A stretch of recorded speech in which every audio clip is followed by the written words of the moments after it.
Batman Spawn. This is a one-shot by DC and Image Comics.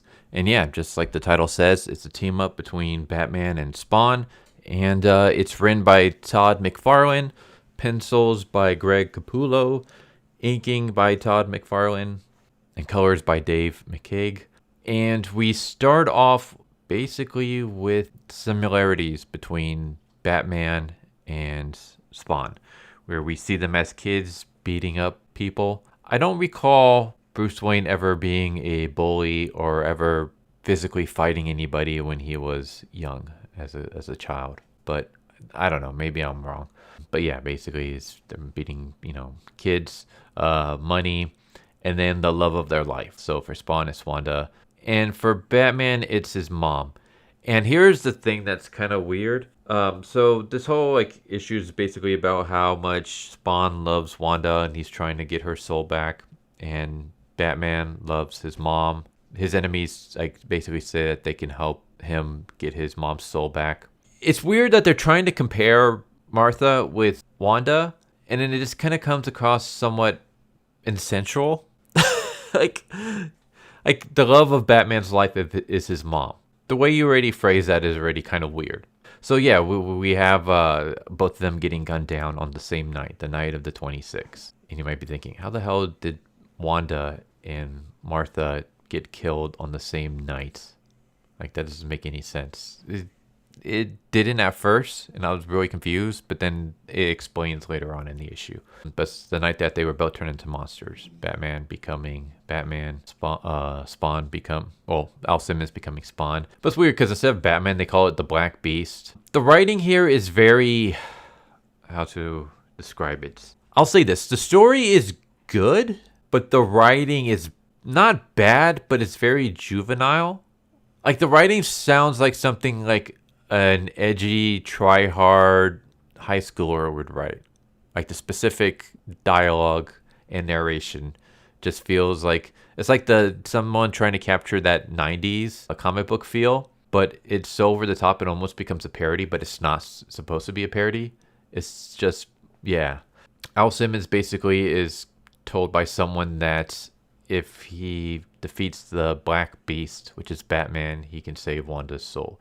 I don't know what the timeline for this is. Apparently he's teaming up with the Scourge in this issue, but I don't get when this happens in the Batman universe. The timeline for Spawn is already just all kinds of messed up, especially the Spawnverse. But yeah, this is a sad night for Bruce. This is the anniversary of his mom's death. It's kind of funny how he doesn't give a crap about his dad.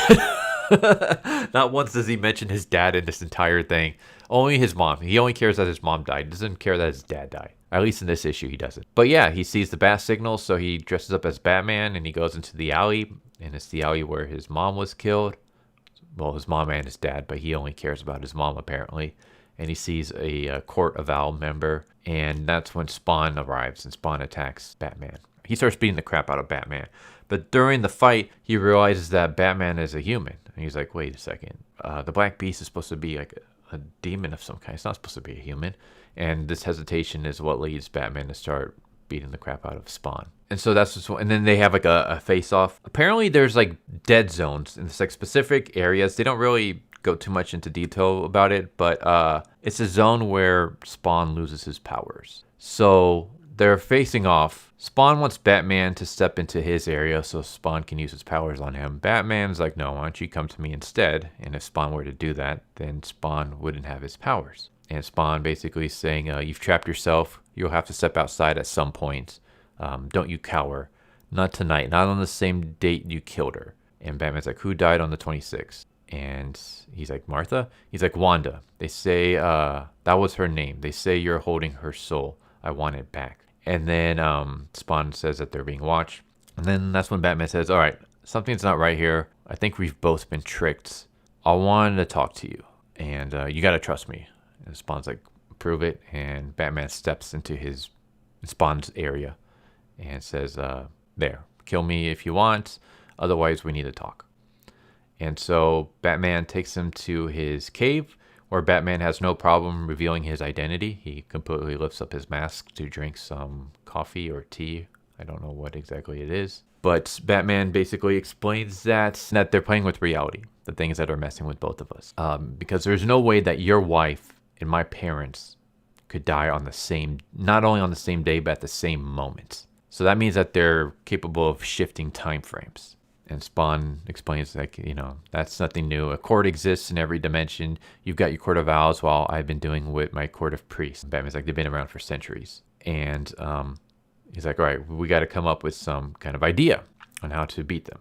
And Spawn's whole idea is, using powers and brawn, and basically just killing, wiping them all out, all the enemies, all the monsters. And Batman's against that, obviously, because he doesn't want to kill. And he says, I like being human. I'm not going to become a monster. So they go to gather information their own way. Batman is shown beating up people. Spawn is shown brutally killing people. And eventually they come across Joker. And this version of Joker is the one that has cut off his face and stapled it back together. Yeah, Joker kind of is... He's like, why can't we be friends, Spawn? Both of us look a lot alike. So we're perfectly balanced. Joker eventually gives both of them the clues that they want. He basically says that your rats didn't say Joker. They said Joker, as in Joseph. The truth is, I want the owls destroyed too. They're encroaching on my town. So tonight, I'll scratch your back. You scratch their eyes out. Just keep the bad dude alive. I've got plans for him. And so they leave. And as they leave, a bunch of the mini clowns from the Spawn universe show up. And so Batman and Spawn team up together. They're going to be fighting against Talon, the Court of Owls assassin. And they've come up with a plan. Batman's whole thing is that we can't use powers. We got to use brains. We got to outsmart our opponents. If I just relied on powers, then I would have been dead a long time ago. And so, Batman comes up with a plan. One of that plan involves Spawn appearing in the room with the one of the Court of Owls and Talon, and he kidnaps the Court of Owl member and disappears. And the area that he took the Court of Owl to is in Arkham Asylum. And Arkham Asylum is a dead zone. Yeah, there's something like where like they only have like 11, 12 minutes to fight. It's weird to say like we got 12 minutes to fight, 18 minutes before the police show up. But it's like you're fighting in the asylum. Like you're literally fighting on the asylum grounds. In fact, you're fighting in an area where all the prisoners can watch you. And you have the lights on and stuff. You're fighting in the courts, the basketball court of the Arkham Asylum. Why would it take the police so long to get there? There should be like police and guards and stuff right there to keep the prisoners in check. But yeah, we basically get a fight between Batman and Talon, and Spawn and Talon as well. Mostly it's Spawn and Talon for most of the fight. I'll kind of stop it here. It's interesting, especially what Spawn does. Let's just say Spawn does a really huge favor for Batman to strike fears into Batman's enemies, like his rogue galleries who are watching the fight. And it's completely against what Batman wants and what he stands for. So yeah, that's kind of an interesting thing that happens. But other than that, it's just, I don't know where this is supposed to be set in the timeline. I'm assuming this is just like a non-canon thing where they're just like, all right, the background for the timeline will be sometime during the Spawnverse and sometime during Batman's whatever run. But it doesn't really matter because it's not canon. Like this isn't going to play a huge impact in the Spawnverse. No, will have an impact in the Batman universe. I guess that's fine if you just put it like that and just kind of take it as an Elseworld kind of thing. Artwork is awesome. Greg Capullo's artwork is just freaking fantastic. The writing, like I said, is just very juvenile. Like the story itself is interesting. Yeah, like just even the way it plays out is interesting. Like I enjoyed the story, but I'm just kind of like some of this writing is just kind of cringe. Like it's so edgelord that it just becomes cringe. It's like you're trying to capture that 90s comic book grittiness, but it's so over the top that it almost swoops back around to being a parody. It's almost like you're trying to satire the 90s. And it's kind of like I'm trying not to laugh at certain parts. But the designs are cool. Like I like that we went back to Batman's, like he's no longer wearing like the armor suit. Instead, he just has the gray spandex with the black outline and the yellow belt. Like I like that version of Batman. It was interesting. I don't know what else to say. Like, is it worth buying? Sure, if you like Batman, if you like Spawn, and you just come into this as this is just going to be a one shot and that's it. Even though I'm not going to spoil the ending, but it does, like, the ending ends in a way where it's like the end question mark in a sense. It feels like it can keep going, it can keep continuing, but I don't believe it's going to. I think this is just a one shot as far as I know, but it could continue if it wants to. That's how the ending is. It's very open-ended, but yeah, it was fine. There you go. Anyways, I hope you enjoyed the video, and I hope to see you next time. Take care. Later. So what'd you guys think of that video? I hope you guys enjoyed.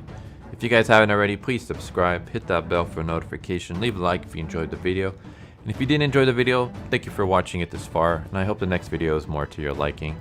Feel free to check out the playlist that you guys see, and I hope to see you guys next time. Later.